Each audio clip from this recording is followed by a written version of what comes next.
Oke, masih bersama saya Aldi Hawari dan juga Ratu Nabila. Kita simak informasi selanjutnya. Anda pasti masih ingat kasus meninggalnya seorang balita perempuan di kos pengasuhnya di Sidoarjo, Jawa Timur. Dan sekarang kasus tersebut sudah menemui titik terang. Ya, kemudian polisi menetapkan pasangan suami istri pengasuh korban tersebut sebagai tersangka penganiaya. Polisi menangkap sepasang suami istri yang menganiaya anak asuhnya hingga tewas di Sidoarjo, Jawa Timur. Pasangan suami istri ini bernama Bambang Suprijono 48 tahun dan Sriati Indayani 43 tahun, warga Surabaya yang tinggal di indekos kawasan Masangan Kulon, Sukodono, Sidoarjo. Awalnya kedua pelaku ingin menambah penghasilan dengan membuka jasa penitipan anak. Dari hasil pemeriksaan polisi, pasangan suami istri yang sering berpindah tempat kos ini nekat menganiaya anak asuhnya karena selain kesal tidak dibayar secara utuh oleh orang tua korban. Kedua pelaku pun tidak bisa menghubungi orang tua korban. Karena nenek sembarangan, pipis sembarangan, kalau makan itu sambil tiduran, nggak mau tidur. Terus saya pukul kepalanya. Iya. Akibat penganiayaan itu, korban balita putri berinisial F 3 tahun tewas di dalam kamar kos kedua tersangka. Ironisnya, tidak hanya dianiaya, korban juga disekap di kamar mandi saat kedua tersangka kerja keluar rumah. Tentunya kesal karena uang sudah tidak dikirimkan lagi, karena terakhir pengiriman bulan Maret, berarti mulai bulan April sudah tidak dikirimkan lagi oleh yang menitipkan korban. Kemudian yang kedua juga itu tadi perilaku daripada korban menurut mereka, tapi sebenarnya itu karena perilaku dari anak-anak, tingkah laku anak-anak saya kira masih wajar, tetapi itu tadi mungkin karena kekesalan itu jadi korban sering dianiaya oleh pelaku. Hingga kini polisi masih mencari keberadaan orang tua korban karena korban dititipkan kedua pelaku tanpa identitas orang tua yang jelas. Pelaku hanya berkomunikasi lewat media sosial dengan orang tua korban. Kedua tersangka kini diamankan di sel tahanan Polresta Sidoarjo. Dari Sidoarjo, Jawa Timur, Pramono Putra, iNews melaporkan. Ya, dan untuk mengetahui update balita tewas di rumah pengasuhnya ini, kita terhubung dengan Kompol Tiksnarto Andaru Rahutomo, Kasat Reskrim Polresta Sidoarjo. Selamat siang, Pak Andaru. Ya, Pak Andaru, melihat kasus ini begitu ya, bagaimana kronologinya sebenarnya yang terjadi begitu? Tadi juga diungkapkan bahwa orang tua ini menitipkan ini hanya melalui media sosial begitu ya, bukan memang lembaga resmi begitu, dan juga tidak ada KTP. Seperti apa kronologinya, Pak? Dan kenapa orang tua si korban sampai saat ini masih belum ditemukan juga, Pak?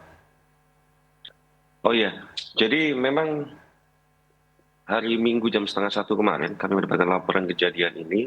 Ada seorang anak yang meninggal, namun dengan luka lebam. Laporan awal yang kami terima bahwa pasangan ini satu hari sebelumnya tiba-tiba menerima anak tanpa diketahui siapa yang menitipkannya beserta pakaian.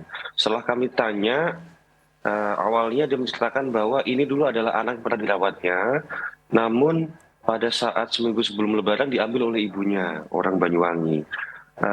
Kemudian saat mereka pulang dari bekerja sekitar jam 1:30 pagi hari Minggu, tiba-tiba anak ini sudah ada beserta pakaian-pakaiannya tanpa didampingi siapapun. Kami coba ikutin keterangan dari dua pelaku awalnya karena mereka yang mengasuh, namun kami temukan kejanggalan sehingga seperti orang tua tidak bisa dihubungi, kemudian ada beberapa fakta yang mereka karena kami bisa temukan real kejadiannya. Ini kemudian yang menjadi titik balik kami menentukan pada kedua orang ini sebagai tersangka. Dan kalau dilihat, Mbak, dari otopsinya ada puluhan bekas luka, baik luka lama maupun luka yang baru.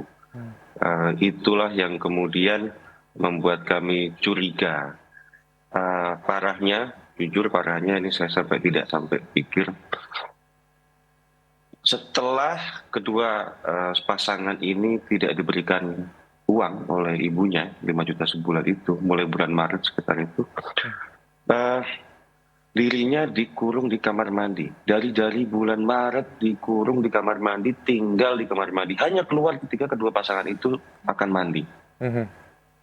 Artinya sampai sekarang pun si orang tua korban masih belum muncul ke publik gitu, belum melapor bahwa anaknya ini hilang dan juga sudah menjadi korban penganiayaan pengasuh ini. Apakah nantinya orang tua korban yang menelantarkan anaknya di pengasuh-pengasuh yang saat ini menjadi tersangka ini akan juga dikenai proses hukum, Pak? Ya kita lihat nanti, Mas. Saya harus melihat alasan dia kenapa sampai meninggalkan anaknya. Dan kami dapat informasi memang hari sekitar bulan Maret itu sudah diblok di media sosial dan dari WhatsApp juga diblok.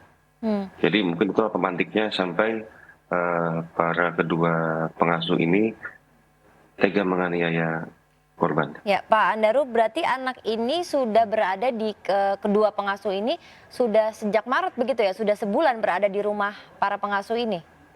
Oh enggak, Mbak.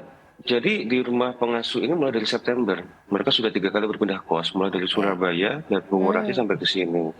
Hanya setelah bulan Maret, uang yang dikirimkan, uang bulanan tidak dikirimkan. Itulah yang menjadi pemantik. Dan sejak bulan Maret itu, si anak dikurung tinggal di kamar mandi. Yang ukurannya cuma setengah meter, Mbak. Ya. Kamar mandinya. Kemudian dari pengakuan dari si pelaku ini, tersangka ini, Pak Andaru, kenapa pada saat bulan Maret tersebut di stop pembayarannya? Begitu, artinya dari September ke Maret ini aman-aman saja ya Pak, pembayaran lancar, Aman. kemudian Aman. dirawat dengan baik begitu. Lalu kemudian kenapa Iya, si pelaku ini pertama tidak mencari si orang tua kandung, begitu yang kedua, atau melapor gitu kepada pihak kepolisian? Ini kan cukup janggal ya. Kita kalau misalnya ada kejadian seperti ini, kita normalnya orang biasa pasti ya lapor ke RT atau misalnya ke lingkungan setempat ataupun ke polisi gitu. Karena ini anaknya kan Anak orang lain anak orang begitu lain ya. gitu ya. Tadinya mereka mengatakan pada saya ingin memberikan anak itu ke panti asuhan. Karena setelah tidak dibayar itu bulan Maret, mereka ingin memberikan ke panti asuhan. Namun mereka masih tinggal di situ. Ya, masih tinggal di situ. Kasihan, Mak, ketika kedua pasangan ini pergi, anak ini dikunci di kamar mandi. Ya, Jadi bahkan kejadian terakhir mereka pergi, pas saat pulang anak itu sudah ditemukan di kamar mandi, Ya. bukan di kasur. Jadi selama sebulan lebih Sedih anak sekali ini ya. disekap di 2 dalam bulan. kamar mandi ya Pak. 2 bulan di kamar mandi yang ukurannya setengah meter kali setengah meter. Sangat tidak Tempatnya lembab itu. manusiawi sekali begitu ya. Kejam sekali. Pak, ini modusnya kan bukan modus, mereka ingin menghasilkan uang tambahan begitu dengan membuka Ya. jasa penitipan. Nah, apakah ada anak-anak lain yang pernah dititipin juga gitu dari selain korban ini? Menurut informasi kami belum ada, Mbak, ya. Kami sudah meriksa tetangga dan tetangga kos yang lama, hanya dia saja yang dititipkan. Keterangan dari tetangga memang kadang-kadang anaknya nangis, Pak. Cuman saya kira itu nangis seorang anak biasa. Saya nggak tahu kalau ternyata terjadi pemukulan berkali-kali. Oke, tapi pemilik indekosnya tahu Pak kalau misalnya si pengasuh ini bawa anak? Tahu ya tahu. Oh, oke. Dia Baik. tidak tahu kalau itu bukan untuk mereka. Oke. Pak Andaru, kita Baik. akan terus mengawal kasus ini ya sampai nantinya anak dari si korban, maksud saya orang tua dari korban ini bisa ditemukan dan mendapatkan jeratan hukum yang berat karena keji sekali ya menyekap anak kecil balita di kamar mandi hingga 2 bulan dan akhirnya tewas. Terima kasih Pak Terima kasih banyak Andaru. Pak Andaru. Kasat Reskrim Polresta Terima kasih, Sidoarjo Mas. sudah bergabung bersama kami. Selamat pagi Pak.